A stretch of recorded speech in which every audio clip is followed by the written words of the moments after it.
So, good day or afternoon. My name is Dr. Yad Zangana, and I'm going to be running the General Psychology course this semester.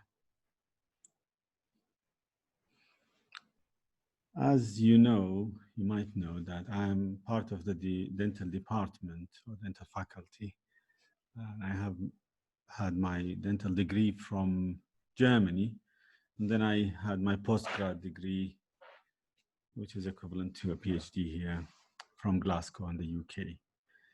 I used to be a consultant in the UK, and now I'm a consultant in oral maxillofacial surgery in Suleimania. And I also used to be part of the Royal College of Surgeons exams. I've written their questions and also examined a lot orally.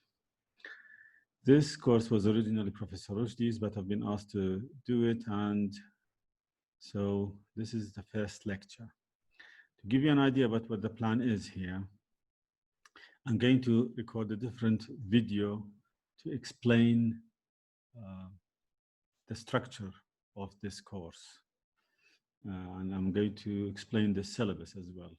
So we're going to have multiple videos. One of them is going to show you the steps of conducting a quiz. And we're going to have 4 of them in this semester, at least. Then there's going to be another one for the syllabus. And this is here the first lecture. So let's start with something fun.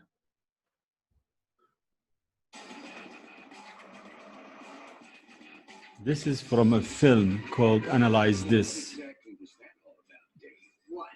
You just ran through a red light. Are you trying to get us both killed? Well, I'm a little flustered right now. I have to be to work in 8 minutes. Flustered?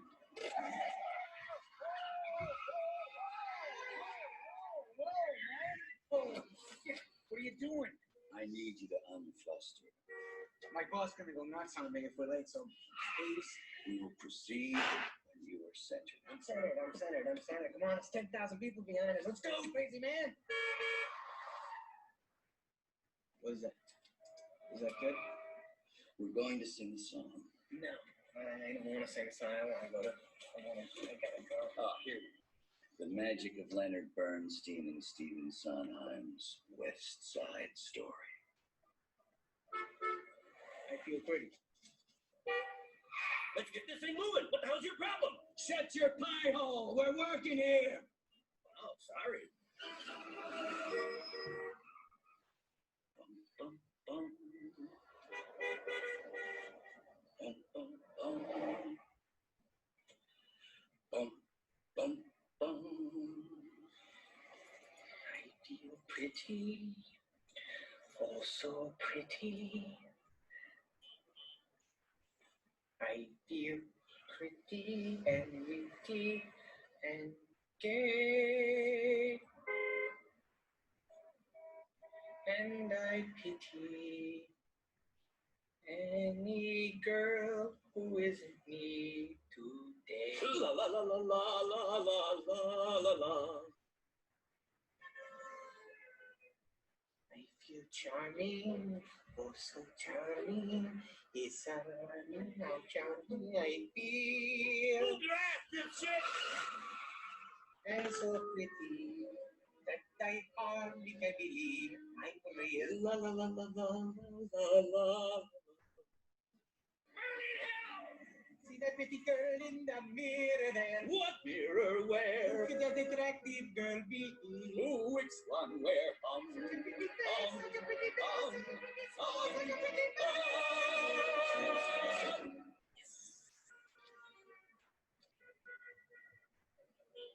I feel stunning. Stunning and entrancing Like running and dancing For joy, for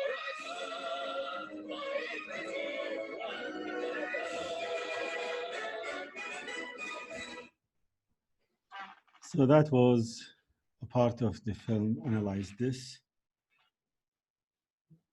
by these 2 actors, Adam Sandler and Jack Nicholson. I do recommend watching it. It's fun. but more importantly, it's about a psychologist. And Jack Nicholson is here, a psychologist who's working on anger issues of Adam Sandler. Sorry, I don't think this is a film, Analyze This. I think it's Anger Management. Sorry, Anger Management. Analyze This is a different one with Robert De Niro. So, Anger Management. There's another psychology film, which is Robert De Niro and another actor, I forgot his name. So that one is analyzing. Robert De Niro is a mafia boss. More importantly here is that these films give you an idea about how entrenched and how important psychology is in our daily life. Now, we have this attitude here in Kurdistan is that if you see a psychologist, you're crazy. While in the US, it's completely normal to be under therapy. That's just normal. There's nothing shameful or wrong to be under therapy if you have a problem. In this course, we're going to go through multiple themes and ideas to give you an idea as MLS students when you graduate, to give you an idea about what is it, what's going on in the psychology and in the minds of the patients that you will be seeing.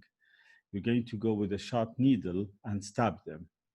And it's nice to learn how to work with rejection, fear, and other negative feelings. Think about this also as a child, as a kid, as a 4-year-old or 5-year-old, or even a little bit older who have more comprehension of what's going on. So you need to know how to deal with these people. So we're going to understand here and get an idea about basics of psychology. This is not deep. As with every lecture I do and every course I do, my first lecture is giving you an idea about the contract between me and you. So we're going to have a contract between us, and the contract is here. This is my rules of engagement, and I call them my rules of engagement. This is to put a framework of how we're going to work together. So to respect each other, and everyone knows what's your duties.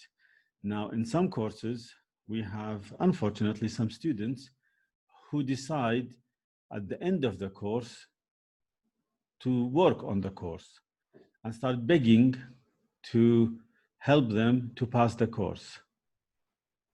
Okay, so let me explain this here, and it's going to be in the syllabus in details, is that this is a course that is difficult to fail. And I say difficult to fail because if you go and do what is needed, and if you engage with the lectures, you will pass. It is difficult to fail, and it is difficult to have a very high mark in this course. But somewhere in between is very easy. You need to work hard to get a high mark, and you need to work hard to fail. And when I say work hard, is that basically ignoring everything. So for those who beg at the end of the course to be let to pass this course, it would be unfair to those who have worked very hard, and as such, they will fail. So I'm here. The first thing is I'm here and foremost is an educator. I'm here to teach you something that I may know, and I have some experience in life with it. I've done a lot of things in addition to the dentistry. So I'm here just to contribute and give you a hand of how things are in real life. Now, I'm not a psychologist, and I do not have a degree per se in psychology. So I'm not going to give you the dry version of psychology. I'm going to give you you could say the wet version. It's not the wet version, but it is definitely the moist version, if you like. So basically, it's not the dry version. It's a different version where I think we can engage together and make you more interested in the subject of psychology. And you can even get something out of it so you can use it later on in your life. And I do think that there is a lot of potential of using a lot of the information we learn here in your life. So as I said, I'm here to help you. We want you to learn and become successful. I have no interest in you staying in this university or staying behind or failing the course. I would like to go and succeed and go and help other people at the end of the tunnel. So don't despair. You may think it's long. Actually, this one is very short, but generally, don't despair. You may think it's long. It goes very fast. It goes very, very fast. Take it seriously. I'm firm and fair. That's my reputation. I'm very serious. Now, some people say I'm angry. Torah. I'm not angry. I don't have any anger management issues. I'm just firm. I would like to make sure that everyone is treated fairly, that everyone is, at the end of the day, know where they are and know where they are going. Because the worst thing is being judged arbitrarily, not fairly. Now, I will be using sometimes difficult words. You're more than welcome, as we're not doing this live. Unfortunately, if it is in the class, you can give me immediate feedback and tell me, I don't understand this word. I use a lot or sometimes higher words. And that's the way it is because I use it for specific purposes. I try as much as possible to explain it in simple words. But if there is a word you don't understand, you have not only Google, but also you're more than welcome to ask.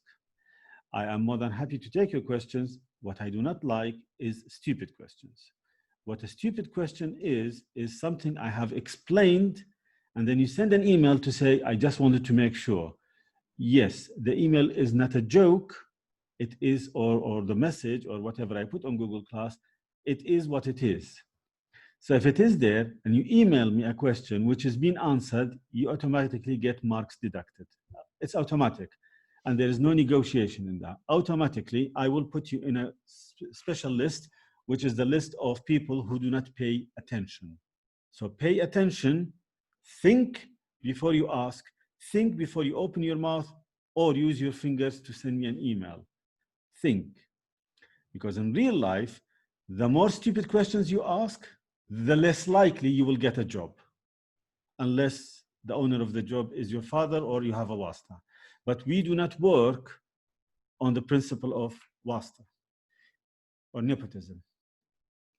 We are going to work on the concept of free market, and this is how the world is going.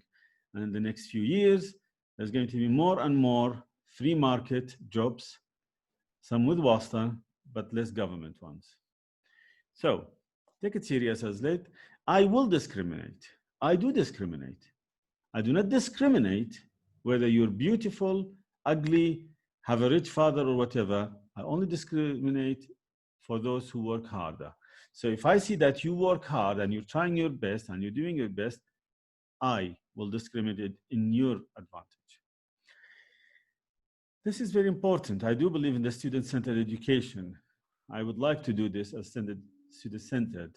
And this is the new way of doing things. Now, what you may not know is that I'm also part of the pedagogy course, which tells us to do student-centered education. So my style is going to be partially different, not only because I have a different background, but also because this is the way we've been asked to teach into the future.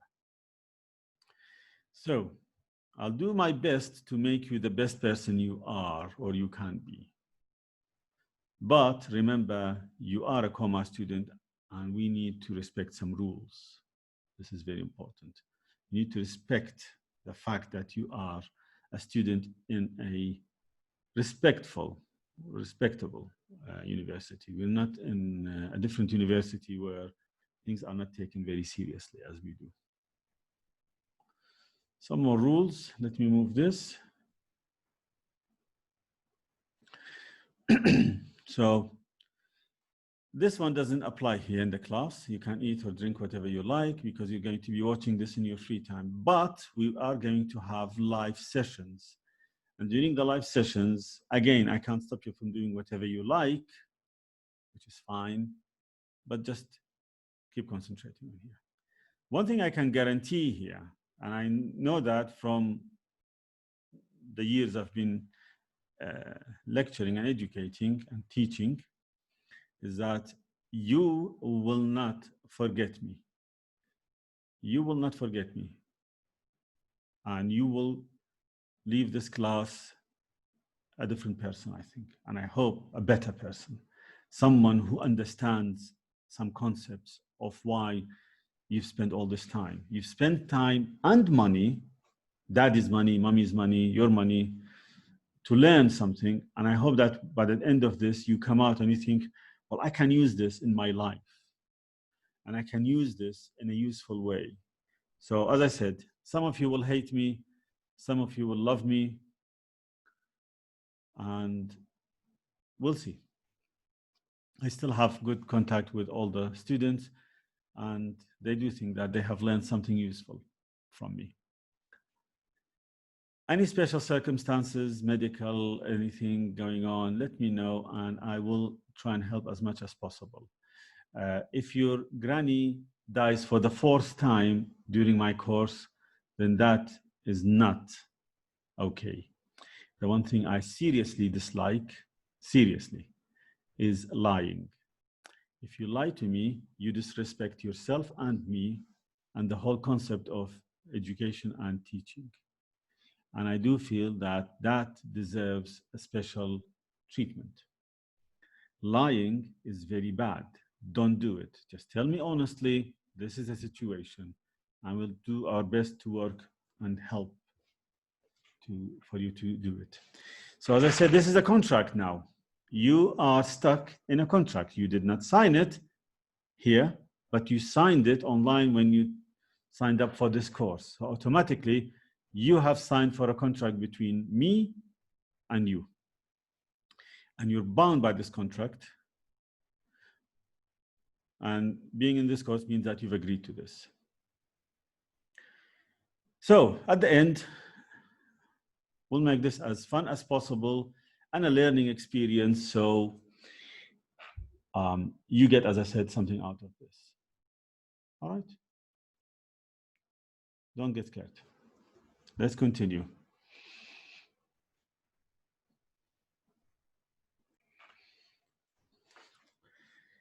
Psychology. So you're in the course of the psychology, general psychology for MLS.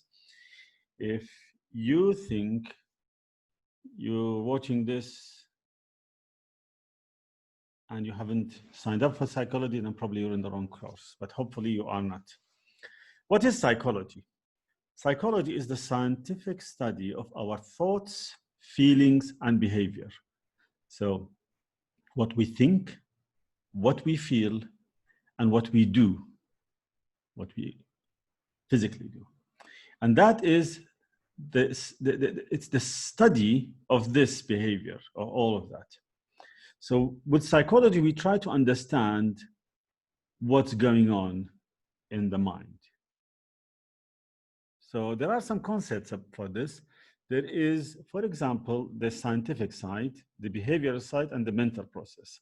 So there is some science here, and you do research on that, and there is a lot of people who done a lot of psychology research. So doing it in a scientific way, where you have a control group and another group that you're testing something and some ideas on. Then you look at the behavior of this, and you try and understand the mental process of what's going on. So psychologists use scientific methods. Now, as I said, scientific methods is like experiments on drugs and on animals, on anything else. It is a scientific way of trying to understand it, not something that you have in your mind. Now, some psychologists in the past just thought about things and thought that must be the way it is, but nowadays we do it scientifically. So observe, describe, predict, and explain behaviors and mental processes. So we try and observe, see, describe it, we describe it. We try after a while to predict and explain these behaviors.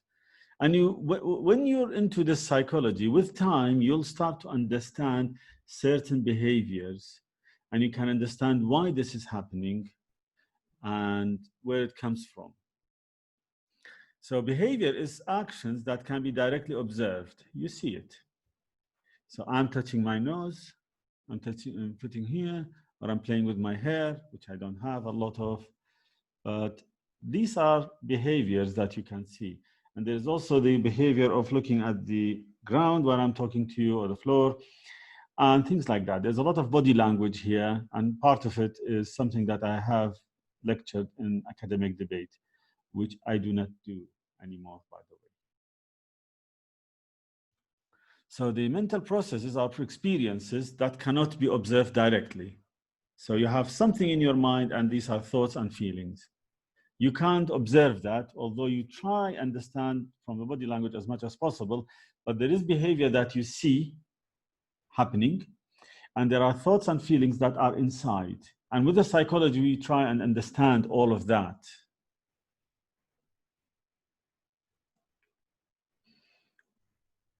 Let me tell you a little bit about the history of psychology.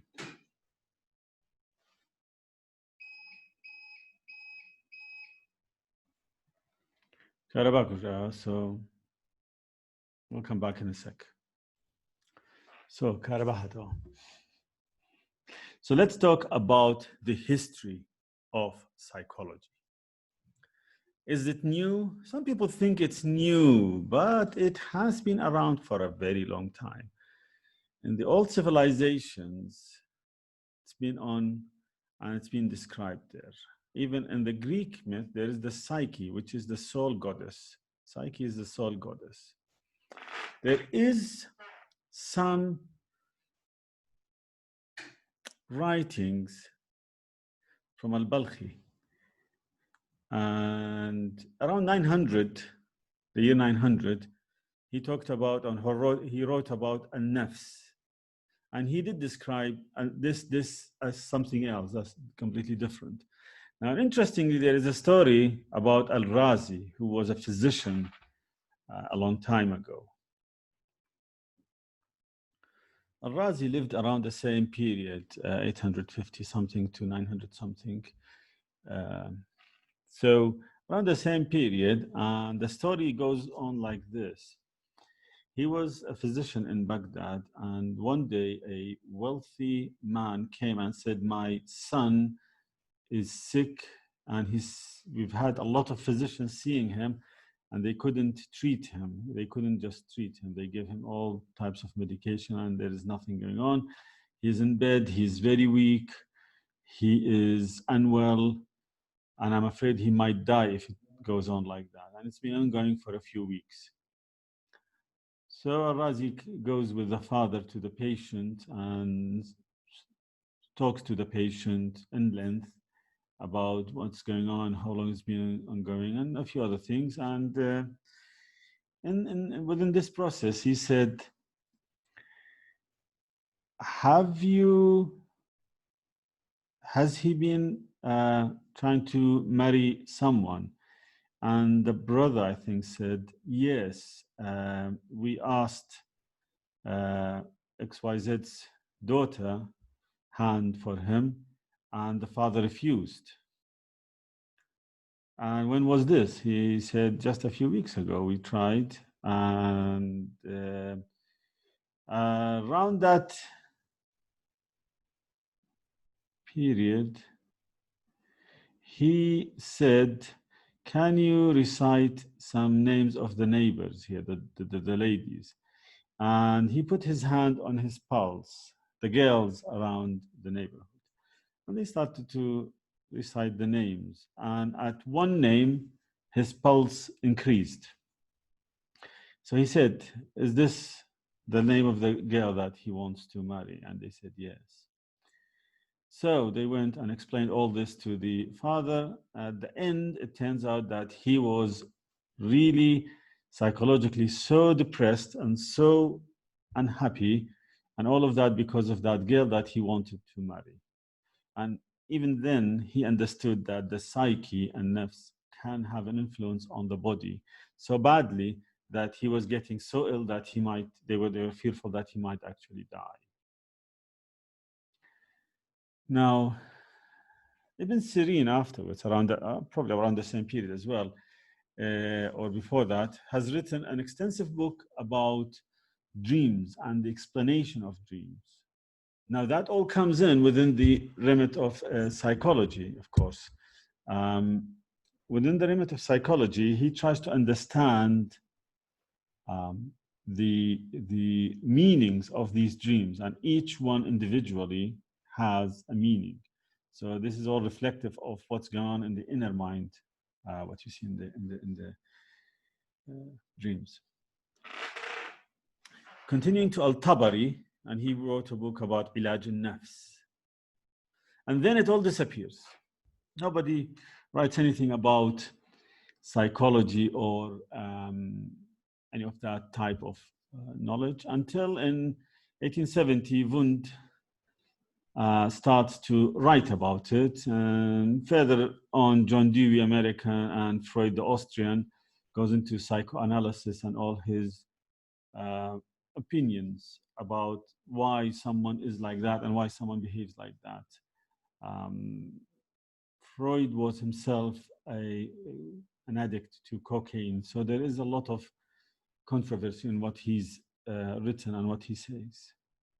So this gives you an idea about that. Psychology has been ongoing for a very long time. People have thought about it, and someone as old as Al-Razi, which is about 1100 years ago, actually, 1100 years ago, even he thought that the psychology can influence the well-being of the body. So let's look at some approaches in psychology. There is the evolutionary one. This is the psychology that focuses on how evolution has shaped the mind and behavior. Now, we try and understand here is that how Neanderthal to modern human 1,000 years ago, 3,000 years ago, 2,000 years ago, 1,000 and 100 years ago, and now, there is an evolution in the psychology of all of us. What was norm, what was acceptable psychologically 100 years ago is not, and vice versa. So the psychology is an evolution, and the study of it, of that approach, is the evolutionary psychology. Now, we talked about behavior, and the behavioral psychology is basically interested in how our behavior results from the stimuli, both in the environment and within ourselves. And let me give you an example about that in the Pavlov dogs. Now, the behavior of the Pavlov dogs is though. Pavlov was a Russian scientist, and he did an experiment on a number of dogs. What he did is that every time he served them food, he rang a bell. Ding-a-ling-a-ling, ding-a-ling-a-ling, something like that. And he kept doing it. And one day, he just rang the bell without serving any food.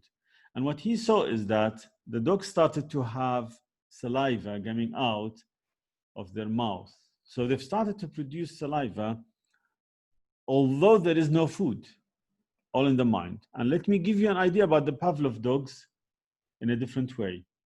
So you're in the market. What you don't know probably is, unless you've tried McDonald's, is that they do this extremely well. It doesn't matter how hungry or unhungry you are. If you're not hungry, you come close to a McDonald's, even if you go inside a McDonald's, the smell you smell, there's a smell. And if you've experienced McDonald's before, trust me, you will want to eat. And that is how McDonald's are very good in applying psychology, behavioral psychology. Now, it is possible that if you go close to, if you like a certain type of food and you're used to it and you use the smell, and then you go close to one of those shops and they have it. Another example I'll tell you is Abu Afif in Suleymaniya. In Suleymaniya and Abu Afif, if you enter their shop, you will smell a certain smell. And trust me, unless you are anti-sweets, you will want to buy some sweets. It's a certain mixture of sugar and animal ghee, animal fat. And it smells so nice that you would want to buy it and eat it. So they are very good in that. So you can see that you can use this knowledge in a way that is financially profitable if you know how to do it. Smell is very important. And if you're used to that, you can actually market it very well. there are shops that have a certain smell, and it's a pleasant smell, but it gives you memories. It reminds you of that. Abercrombie and Fitch have a specific smell in all their shops, and it's very pleasant.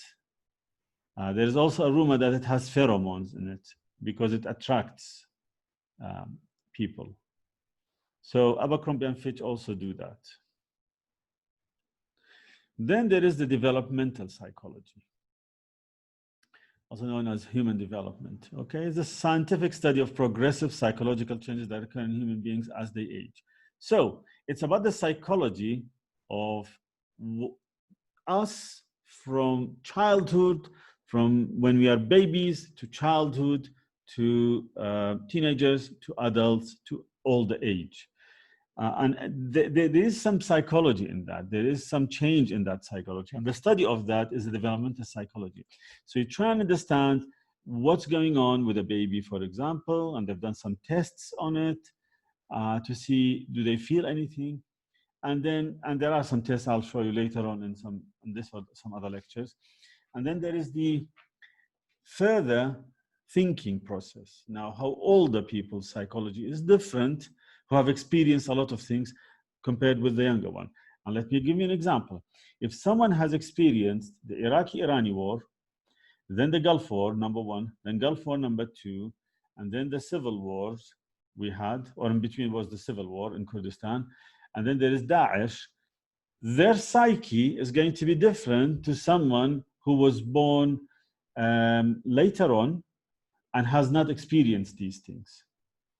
Or for example, people or young people who were, let's say, born in 2004 or 2000 even, and some of you might have been of that age. Now your psychology is going to be different because the only thing you experienced is by the time you were babies, Iraq went through a big change with the war. So you haven't experienced that. And then you come into the teenager, 13, 14, and everything is wonderful and dandy in this country.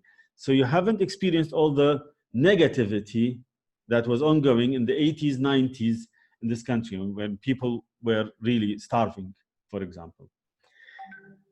The only thing that you've noticed is probably, or you've experienced from a distance, is Daesh. Unless you were in Shingal, you probably haven't seen much of Daesh other than in the news. So again, there is a change in the developmental psychology, human developmental psychology.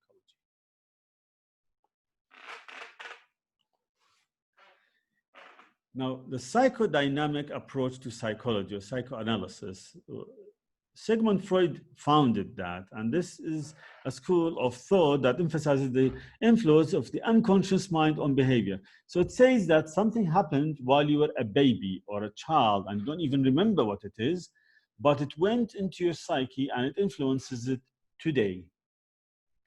Now, some of it is right when you are a conscious child. Now, conscious child starts around the 6 years old, when children start to understand, to distinguish between what a full glass is and what an empty glass of water is.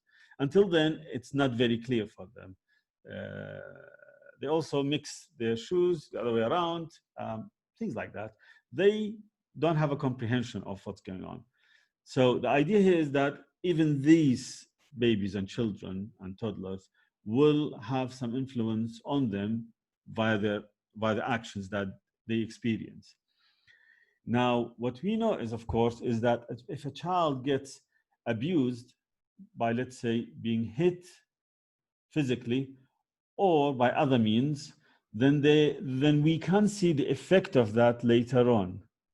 So children who have been have experienced a lot of physical let's say punishment, you will find that they have a different feeling.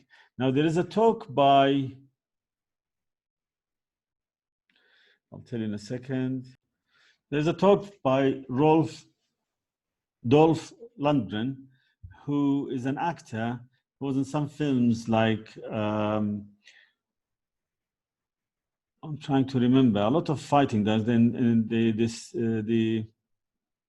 There's a film with Sylvester Stallone and some other actors. I forgot its name. 3 parts. He was in films like Universal Soldier and The Expendables. Yes, The Expendables. So he was physically abused by his father.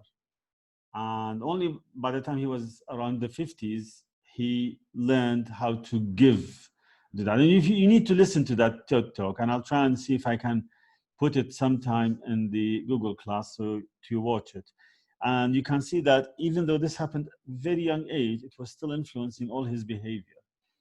And you can also see it if someone was, if a woman or a girl was raped, what effect it has on her. You'll find that she, for example, cannot stay in a room with a man.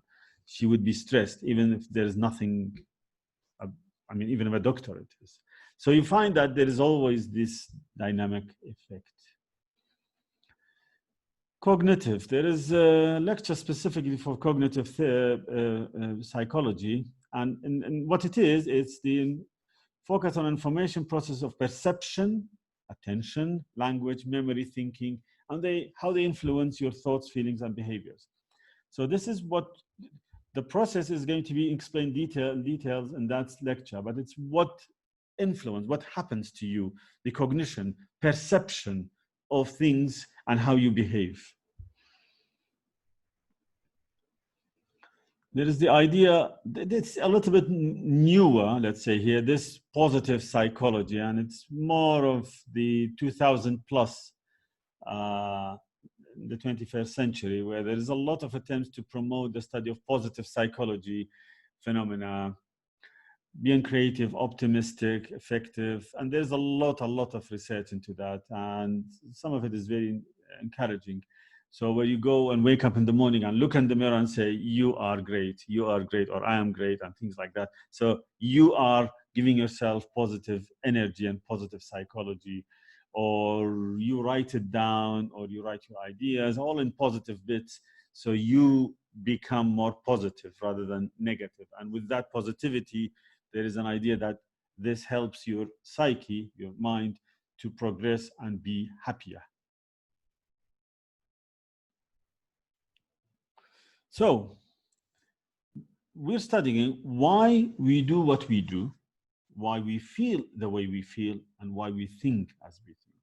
There are sometimes behaviors that you see even in your family, and it is interesting to, while you're learning this course, is to analyze and look at the circle around you, the friends and relatives, especially the close relatives, as in brothers, sisters, parents.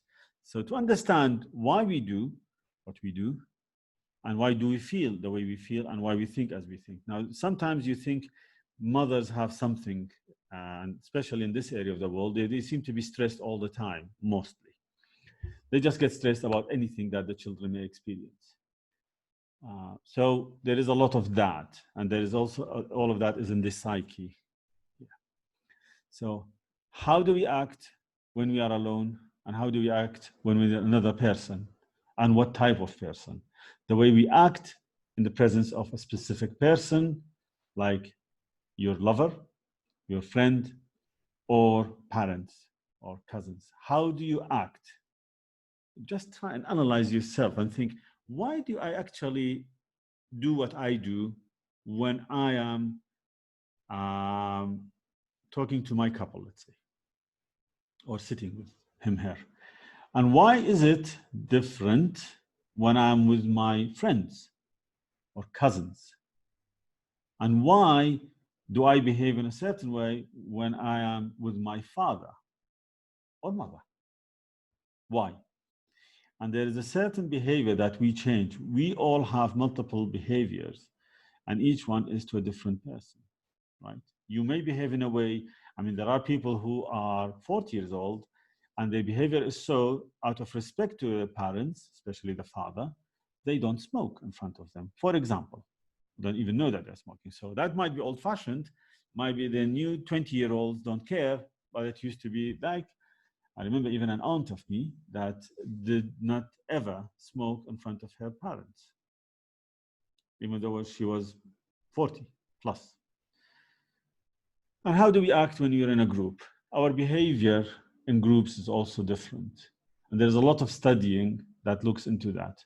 And why do we behave in that way with this group or that group? With groups, there's also the teams, football, sports teams. Groups is being in a party, as in party hizb, not a party for celebration, or in a group when you are somewhere where they do something. Example is that if you are somewhere where everyone smokes, what happens to you? What is the effect of that on you? Or if you're in a group where everyone uses drugs, would that have an effect on you? So the effect and the way we act when we're in a group. Now they say is you mirror your friend or your friends. So if your friends do something, there's more likelihood that even if you don't do it, you may start to mirror them. And that's the concept of mirroring. I will come to that at a later stage. So social behaviors in humans can be varied as compared to most animals. Now, most animals are relatively predictable. Humans are not. Social behavior with us is flexible as compared to most animals. There's a lot of flexibility. There's a lot of differences. There's strategic and careful sometimes, but also unconscious. There's unconscious behavior. There's irrational ones. It can change when social behavior occurs around more than one person. As I said, sometimes you have mobs. Mobs is a group that does something, whatever it is, and it's usually negative. And you find that sometimes you're in the mob and you're not your person yourself. You start to behave like the mob, and the mob goes and destroys, let's say, something. And we have seen it lately in the Black Lives Matter demonstrations. And you can see what happened is that there are people who are actually not violent, but they start to become more violent in the mob with the group. And just look and observe what's going on there when you're in crowds or large groups and things like that. So social behavior in humans is flexible and can change. And sometimes it's strategic. You do something for a gain.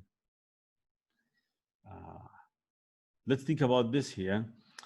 Do you think those people who came from Iran to the funeral of Sheikh Mohammed may have some strategic and careful behavior here with the hair and all that hoo-ha? So what's going on there? Are they doing it on purpose?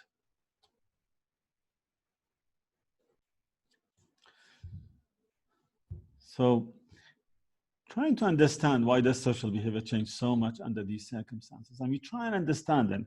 And you need to read about it. You need to observe what's going on. And then you start to understand. And we're all studying all that. And especially these sociologists and psychologists do study all that to understand why our social behavior changes under certain different circumstances. Most of us, at least. Let's come to the concept of eating. There is a biological basis for eating, of course, right? We eat because we're hungry and we need to nurture our body. But there's also cultural influences on eating. So you go to a place like Talar, I think, because you want to be seen. You go to eat, but actually eating is not the main reason why you go there. You go there to meet and be seen by other people whom you want to influence, and also to let them know that you're in the group of people who go there. And we can see it a lot here. There are places where you go to socialize. It's not about the food, but the food is a means, and you socialize, and it kind of like it's more the other bits rather than eating itself. When you go to a nightclub, you socialize with a group of there. You have a certain purpose to go to a nightclub. And yes, you drink some stuff there, but you can also drink it at home or maybe in a bar. But you go to a nightclub and you drink for something else. So there is an eating and the social world that happens within it. There are some eating disorders here. Eating can have also psychologically influenced eating disorders. We have a number of eating disorders, like bulimia. There is bulimia nervosa. There is anorexia nervosa. There is one that you don't eat, and there is another one where you eat, but you vomit on purpose.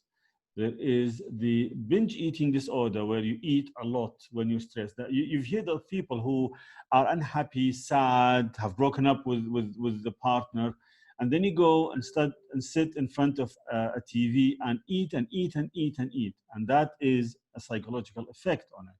They are not hungry, they're just eating a lot. Right. Pica is eating things that are not food. There are people who seem to have a taste for eating hair. So they remove the hair and they eat it and swallow it, which is definitely not healthy. There's the rumination disorder. There is a group of people who actually vomit, but not only vomit, but actually gargle with the vomit in their mouth, which has a lot of damage on the teeth and gums. That's another eating disorder. And there is some people who just avoid and restrict food, or what they call restrictive food intake disorder, especially with kids, with children. You just see that they don't eat. Have you heard about that? Have you heard of some brother or sister? They just don't eat and they lose weight, or they actually don't grow as they should. So you find that there is a lot of things that goes on. It doesn't mean that they have a disorder, but it is a condition there. And there's cognitive control over eating, as I said, all the whole process of there. So the scientific method is that we look at it, and what is the scientific method here is that we put some questions and we think about the types of questions we, as psychologists, would ask to understand why. The ways we answer these questions is to understand. So you put your questions and then we look at the answers and why the answers are like that. And you look at a problem and you look at some behaviors. Example, for example, Dan Ariely wanted to know the value of zero or free. So what he did was they looked at doing an experiment, and they did what? They brought 2 chocolates,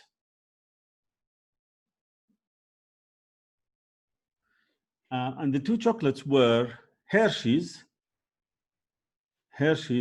heart or something like that, and Lind balls, the Lind. Now, if you've eaten these, you know the difference in taste. And let me compare it with these. I have a Kit Kat original and a Metro, and they wanted to know the difference. So what they did was, with the Lind, they priced it at 25 cents per ball. You can buy them in some shops, including Carrefour. I'm not advertising for them. And the Hershey's, which are also, I think, available sometimes in some shops that sell American food, including Carrefour, they were valued at 1 cent. So 25 cents, 1 cent. And they put them, and they looked at which sells more. And the Lind sold more. People were paying, so they wanted quality, and they were happy to pay 25 cents per bowl of the Lind chocolate. So what he did was he reduced by 1 cent. So the Hershey became 0 for free, and the Lind became 24 cents. And he looked at the behavior and to see what happens, and surprise, surprise, the free won the battle. It flew. So that was the effect of free. Whatever you offer free, people will take it. And that is his proof. And he did it scientifically. He looked at it and he put some around, and he had some people to experiment on, and he proved it more than once that that is what happens. Even today, if tomorrow you say, I'm going to give away for free something, everyone will want it. The minute you put a price on it, it drops. And then people start to want quality. So the study of why we do what we do, why do we think what we think and why do we feel what we feel is this psychology. So psychological studies look into that, and the goals of a psychologist are to describe, explain, and then predict. Now, you don't know, you think that you know, and then you do the experiment and you then have a result and perhaps influence the mental processes or behavior. So you do something and you look at what happens afterwards. There is an experiment, it is said, where people were brought in from groups and they were told, and they were distributed in two groups. One who will torture and the other is the victim. And the victims were told to simulate pain. And the torturers who were assigned randomly to be torturers, they were told that you have a gauge here of this dial and you can increase the pain, but at number 7, that person will die. Don't go to 7. And actually about 20-30% of people went to 7. So it gives you an idea about, are these people psychopaths or potentially psychopaths, or are potentially people who are happy to kill people? So it gives you an idea about with this study. Nobody died there, but it was very interesting idea where normal people randomly picked, and again they did that experiment, and it turns out you can randomly make people have a pleasure of killing. The scientific method is to set some principles, procedures that are used by researchers to develop these questions. So you could do it with questions, you could do it with an experiment, a physical experiment. You collect the data and you reach some conclusions. Research methods. Research methods are what we call in 2 design categories. You can have 2 design categories. What I said was, here is now you can have the experimental, like the chocolate, like the torture. In design include the lab, you have the field and quasi-experiment, and then an experiment which is more observation, survey, question, answers, forms, interview, and case studies. So there is non-experimental and experimental research methods. So one, as I said, is you have physically an experiment, and there is one that you don't. Now there is another experiment which is very interesting about honesty. And they looked at some principles of, are people honest? And are people honest when they are observed, or less honest when they are not observed? And there's a lot of experiment in that, and we'll come to that and explain that to you. But it's interesting when you read these experiments, and these experiments have been done on random people. So it gives you an idea about what's going on. Then there is observation. That's the easiest thing. You just stand back and observe what's going on. No more, no experiment, just observing it. So you observe the behavior in their natural environment. Sometimes you do it with animals. We do it with animals to see how they behave. And it involves counting behaviors, numbers of aggressive acts, number of smiles, etc. There are experiments where they look at the eyes, the camera looks at the eyes and see where the eye goes. And it's interesting because it can follow the eyes and it tells you where the eye is going with this camera. And it gives you an idea about what happens when people are just interacting and communicating with each other. And this is just neutral, naturalistic observation.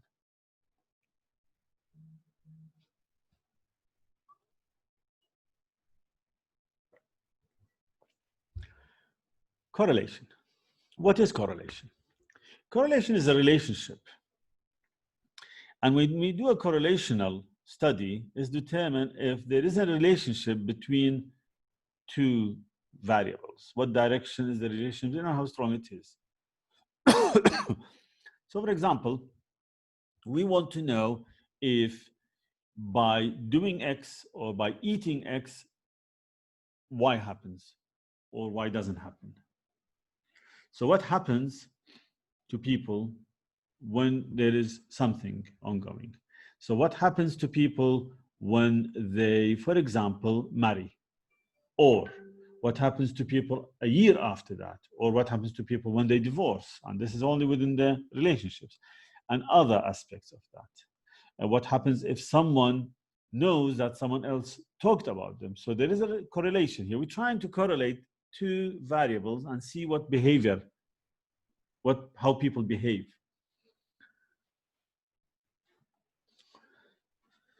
For example, some correlation. The more years of education a person receives, the higher his or her yearly income is. You think that there is a correlation. The more you study, if you study undergrad and PhD, masters and PhD, we perceive there is a correlation between their salary, their income, and their education. We think. It doesn't mean that it's correct, by the way. The more hours a high school student works during the week, the better grades he or she will get in the class. So we think there's a correlation between the more you study, the better the grades you will get, which probably you already know that that is not always accurate. It's not the right. Or that success and IQ is IQ and perseverance. Or what is it exactly? How do people succeed? Is it because they are intelligent, they are smart, they have the best connections, nepotism, wasta? Who are people who succeed most? And there is some study on that, and there's some significant study, and a lady presented it at another TED Talk. And you will notice that I'm a fan of TED Talks because they do actually give you in 15 minutes very interesting information. And it turns out that people who are successful are people who persevere. They fail once, twice, 3 times, and they still work on that.